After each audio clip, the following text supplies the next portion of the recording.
Pakistan cable association दोनों की ये मुश्तरका रैली है और हम कराची के हवाले से पाक फौज के साथ यकजहती के लिए रैली हमने निकाली है और हम ये कहते हैं कि ये पाक फौज जो है हमारी रेड लाइन है, लिहाजा फौज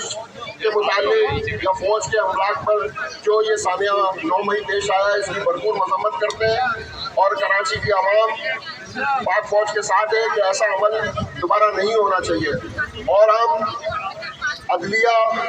और पाक फौज से ये मुतालबा करते हैं कि ऐसे अनासिर जिन्होंने फौज के अमलाक को और सरकारी अमलाक को जो नुकसान पहुँचाया है उनके खिलाफ सख्त कार्रवाई की जाए। और कराची केबल एसोसिएशन की तरफ से हम ये भरपूर है कि जब भी कोई ऐसी बात हमारी फौज पर हमारे मुल्क पर आएगी तो सबसे पहले पाकिस्तान है, सबसे पहले पाक फौज है, उसके बाद दूसरी बात है। अगर फौज है तो पाकिस्तान है, जितनी मजबूत फौज होगी उतना मजबूत पाकिस्तान होगा। पाक फौज जिंदाबाद, पाकिस्तान जिंदाबाद। फौज से यकजहती के हवाले से है और हम चूँकि इस मुल्क के एक अहम रुकन है और ये मीडिया जो आज सारा है उसका केबल ऑपरेटर की वजह से, तो केबल ऑपरेटर सबको ये मैसेज देना चाहते हैं कि केबल ऑपरेटर एसोसिएशन और पाकिस्तान के सारे बंदे वतन केबल ऑपरेटर पाक फौज के साथ शाना बशाना खड़े हुए हैं और ये जो भी शरपसंद अनासिर हैं जिन्होंने 9 मई का ये वाक़या किया है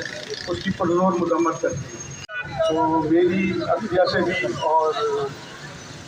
इस मुल्क की हुकूमत से भी यही दरख्वास्त है कि उनके खिलाफ सख्त से सख्त कार्रवाई की जाए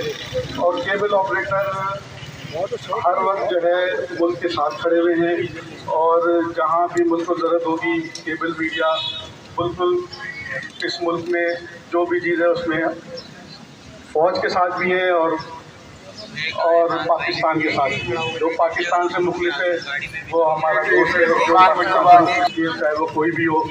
वो हमारा दुश्मन है।